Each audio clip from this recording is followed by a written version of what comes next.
Hi there. Today we're meeting with Lucio. He's a year 37, graduated from Pearson College in 2012 from Argentina. And he's going to tell us about his life after Pearson and most importantly, about the book that he's just published. Welcome, everyone. Welcome, Lucio. It's so great to speak with you. Thanks for joining me today. And yeah, how are you doing today? Hello, everybody. Thank you, Nicola, for having me. I'm great, actually. Beautiful day here in San Rafael, Mendoza, Argentina. So actually doing great. Fantastic. Let's dive right in. Why don't you tell us a little bit about your time at Pearson College? It's now your 10-year reunion this year. That's quite exciting. So you're still a young alum, but you're also more seasoned. Do you have any fond memories that you would like to share?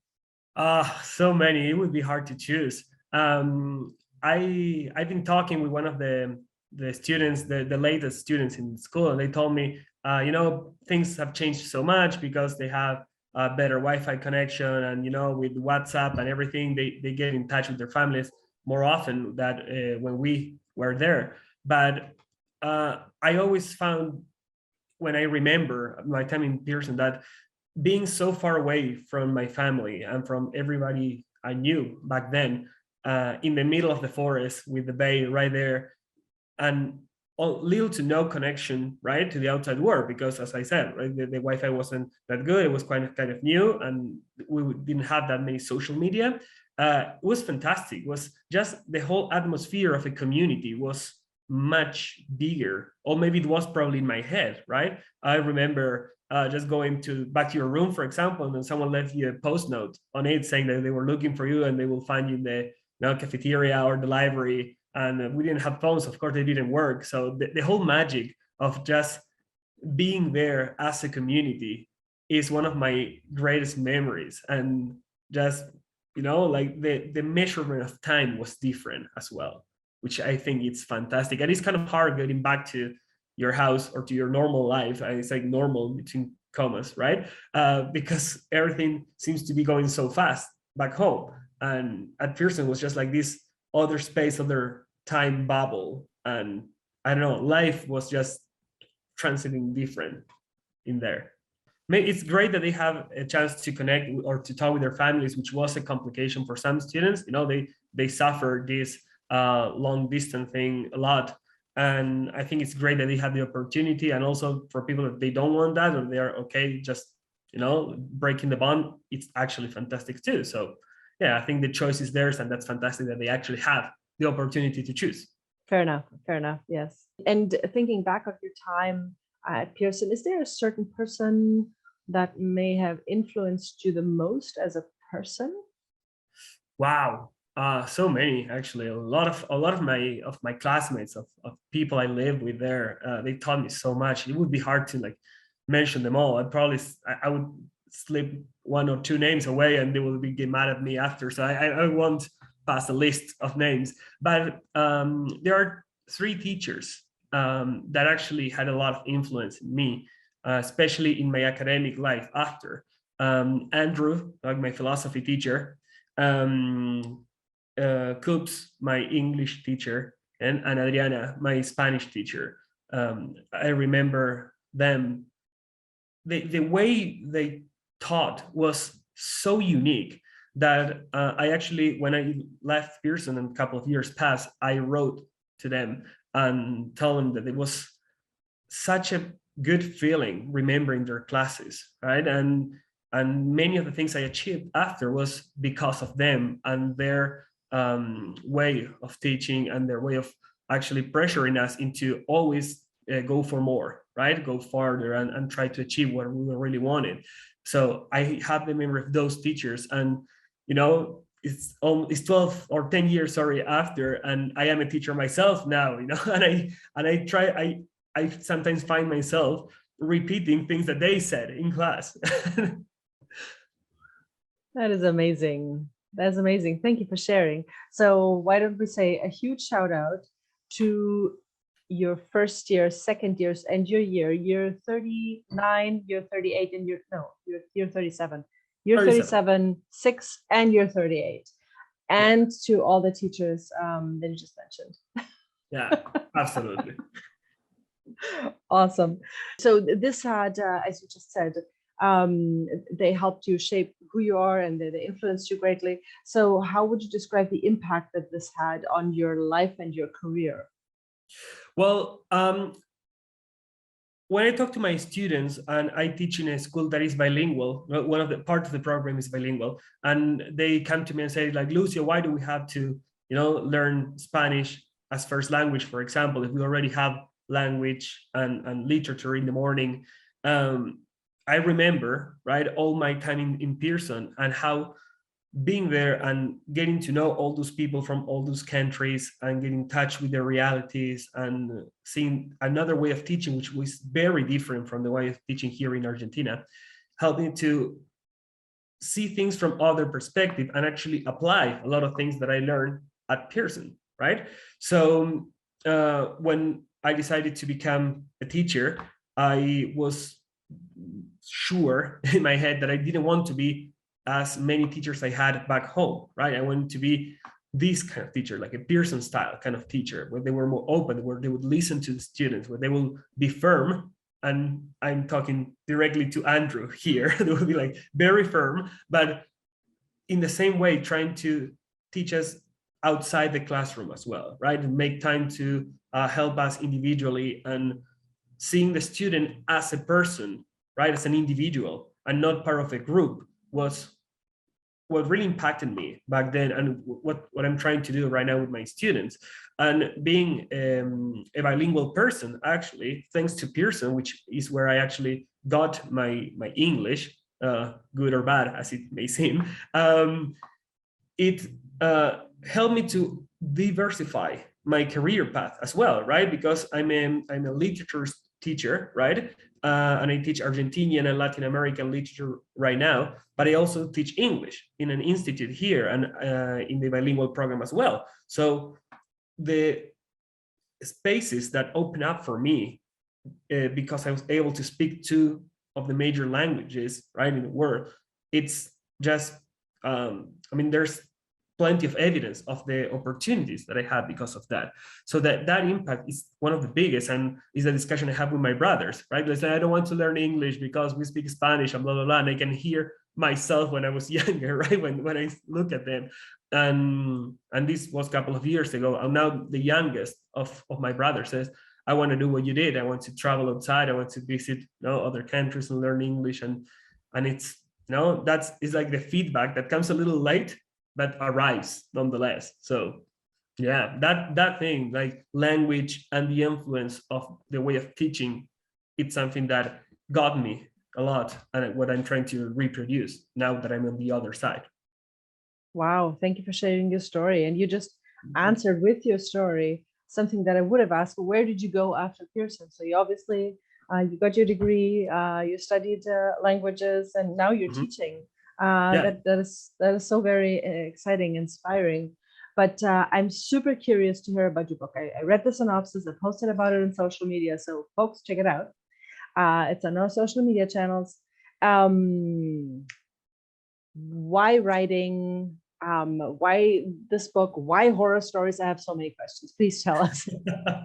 Yeah. Well, this is my first book that is actually published. Yes, as you said, it's already in the Amazon place and the site that you can buy it from there. And I'm waiting right now for the physical copies that are coming from Buenos Aires to here, so like 1,000 kilometers away. So we're waiting for them. And since I remember, I always wanted to be a writer. When I told my mom that I finished my first book, she told me, I have the first poem you ever wrote. And I'm like, what? Yeah, like you wrote it in kindergarten, and it actually doesn't make any sense, but I had like a little drawing next to it, and she kept it all these years, like for 20 years, or no, a little more, 22, 23 years, and she still has it. And she told me that when I was a kid, I want to write stories and tell stories. And it's something that stuck with me during the years and during my lifetime. I think that's why I chose Spanish and English as my upper subjects, or the higher level subjects in Pearson as well. And why horror stories? That's a good question. I think that horror is or being scared is something so primal, right? Feeling this fear sensation, so primal. We cannot deny it, and it's part of ourselves.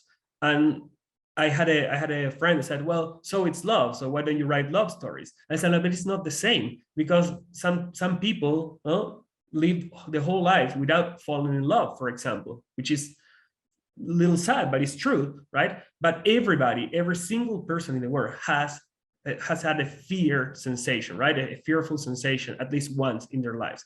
When you were kids and you were afraid of the dark, for example, or when you were grown up and you have like real life fears related to, I don't know, your job, your money, your family, health, living situation, or when you are in a more specific and terrible aspect, living, I don't know, under a war situation, right? Like the one that's happening right now. And everybody in the world had fear at least once in their lives, and it's something they can relate to.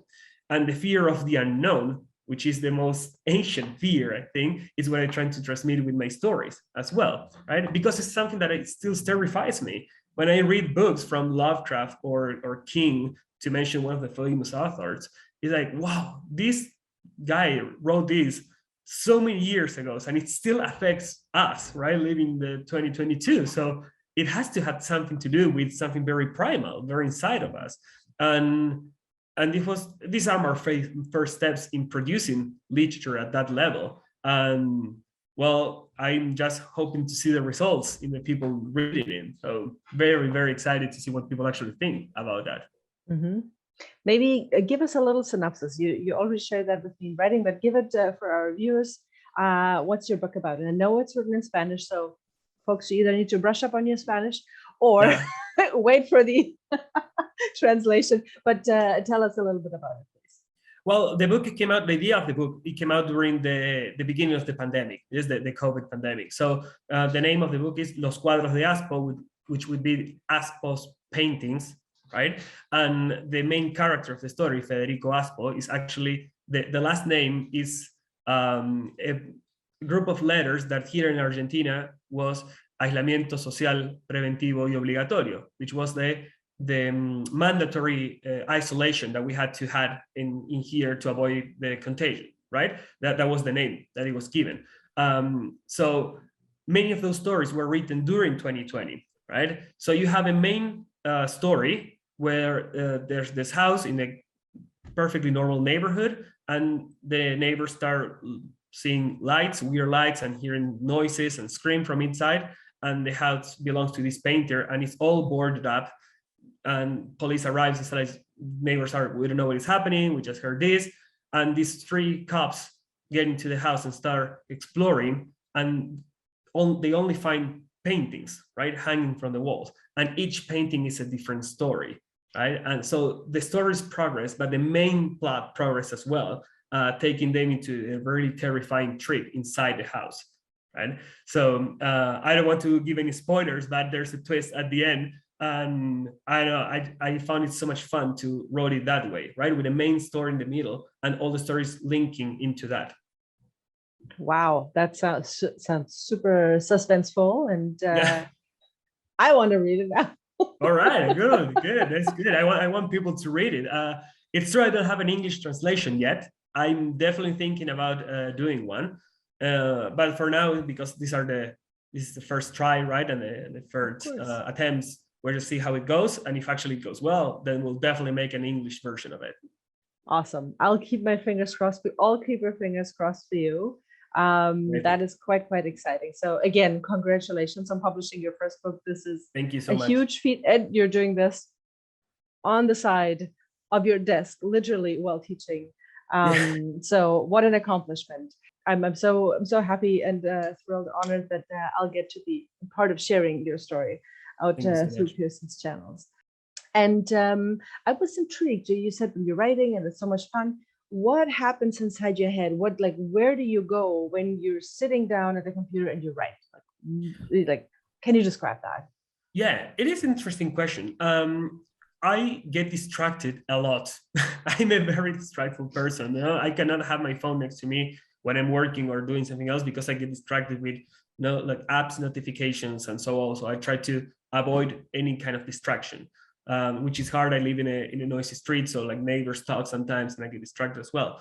But there are these brief moments during the day when I just fall into the story, right? So I have an idea in my mind that maybe came up with something very normal, like an everyday situation. But then I start say, what if, right? And what if this happened? And what if this other thing happened? And what if this changed, right? And there were many times when I talked to my partner and she told me, well, that's a great idea, but what if this other dude comes to the scene and that's that, and I'm like, wow, that's fantastic. And we start building up from there. And one of the stories actually came up from just text conversation between her and I, right? And say like, maybe this happened and this, and they just created a whole story which I actually end up writing. But the idea of transmitting that, an idea of entertaining somebody else that has no idea who I am or has no idea what the story is about in this period of our lifetime, which is surrounded by social media and streaming platforms where you can just access one or two or three or as many as you want, and you have content directly delivered to you.